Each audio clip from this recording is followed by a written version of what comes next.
नमस्ते। ट्रेडिंग में अक्सर ऐसा लगता है ना कि हम बस अंदाजा लगा रहे हैं। क्या हो अगर इसकी जगह एक पक्का भरोसेमंद प्लान हो? आज हम ठीक इसी पर बात करेंगे।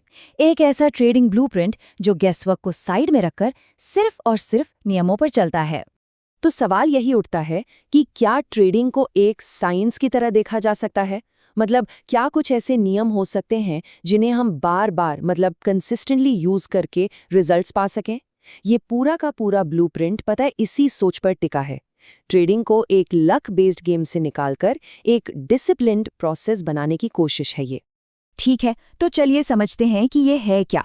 इस ब्लूप्रिंट की जो बुनियाद है वो है पुल बैक ट्रेडिंग। अब ये क्या चीज़ है?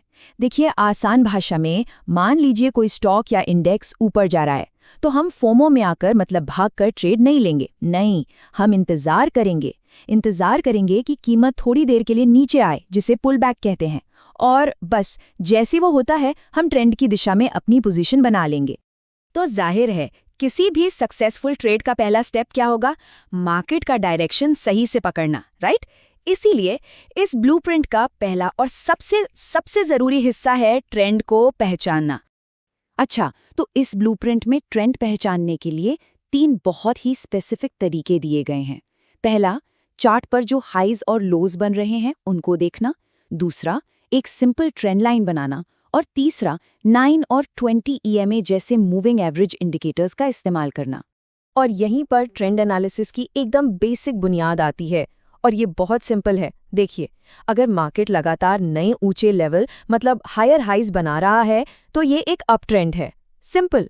और अगर वो लगातार नए निचले लेवल यानी लोअर लोज बना रहा है तो वो एक डाउन ट्रेंड है। बस इतना ही फंडामेंटल है ये। ठीक है, तो एक बार ट्रेंड क्लियर हो गया तो अगला स्टेप क्या? अब आता है ट्रेड को प्लान करने का काम। यहीं पर हम डिसाइड करते हैं कि हमारी एंट्री कहाँ होगी, एग्जिट कहाँ होगा। ये आप कह सकते हैं इस ब्लूप्रिंट का टेक्निकल हार्ट है। और इस प्लानिंग के लिए हमारा जो मेन टूल है, जो मेन हथियार है, वो है फाइबोनाची रिट्रेसमेंट टूल।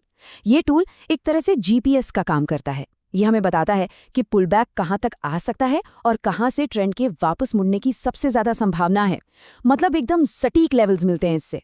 तो देखिए, सबसे अच्छी बात यह है कि नियम बिल्कुल क्रिस्टल क्लियर हैं। फिबोनाची टूल लगाया और बस एंट्री हो गई। 0.618 के लेवल पर हमारा प्रॉफिट टारगेट होगा 0 का लेवल, और नुकसान से बचने के लिए स्टॉप लॉस लगेगा 0.786 के लेवल पर। कोई कंफ्यूजन नहीं, ये एक पूरा मैकेनिकल सिस्टम बन जाता है जहां इमोशंस के लिए कोई जगह ही नहीं बचती। ये ब्लूप्रिंट टाइम फ्रेम को लेकर भी एकदम सीधी गाइडेंस देता है। प्रिंसिपल बहुत सिंपल है, बड़े टाइम फ्रेम पर एनालिसिस करो और छोटे टाइम फ्रेम पर एंट्री लो। जैसे इंट्राडे ट्रेडिंग करनी है तो 15 मिनट के चार्ट पर ट्रेंड देखो और 5 मिनट के चार्ट पर एंट्री ले लो। और अगर स्कैल्पिंग कर रहे हैं तो 5 मिनट पर एनालिसिस और 1 मिनट पर एंट्री। एकदम सिंपल। अब आते हैं शायद सबसे जरूरी हिस्से पर, कैपिटल मैनेजमेंट। क्योंकि देखिए, एक बेहतरीन स्ट्रैटेजी भी बेकार हो जाती है अगर मनी मैनेजमेंट खराब हो। तो ये जो स्टेप है ना, ये पूरी तरह से डिसिप्लिन और रूल्स के बारे में है। इस ब्लूप्रिंट का एक कोर प्रिंसिपल है कि ट्रेडिंग में जो पैसा लगा है वो इमोशनलेस होना चाहिए।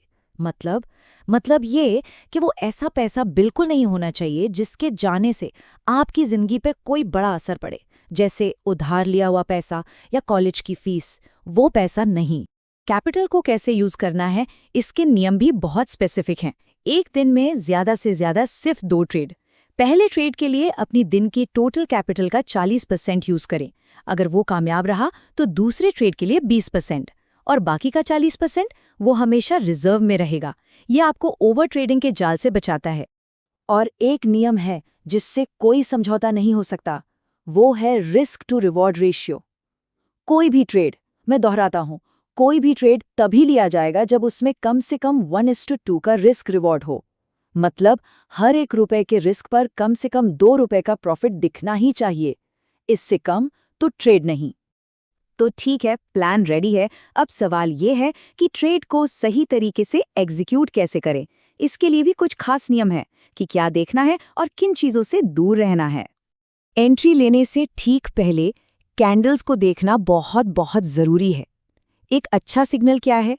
जब कैंडल्स एक के बाद एक लगातार ट्रेंड की दिशा में जा रही हो, लेकिन अगर अचानक से एक बड़ी सी उल्टी कैंडल बन जाए जो पूरे फ्लो को, पूरे मोमेंटम को तोड़ दे, तो वो एक बैड सिग्नल है और वहां पर एंट्री नहीं लेनी है, उससे बचना है।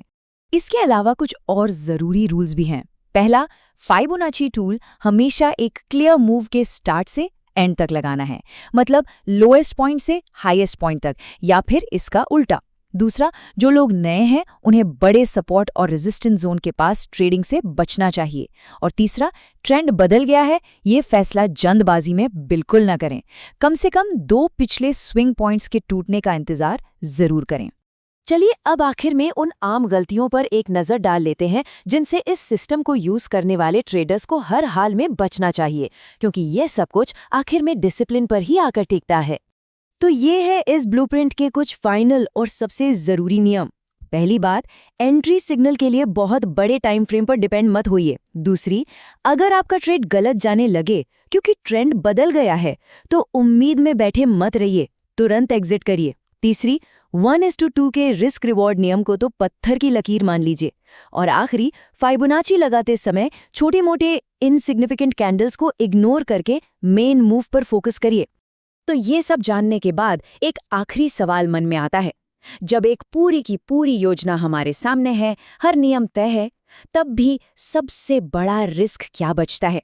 शायद सबसे बड़ा रिस्क उस प्लान में नहीं है, बल्कि उस इंसान में है जो उसे फॉलो कर रहा है, क्योंकि आखिर में डिसिप्लिन ही सबसे बड़ी और आखिरी चाबी है।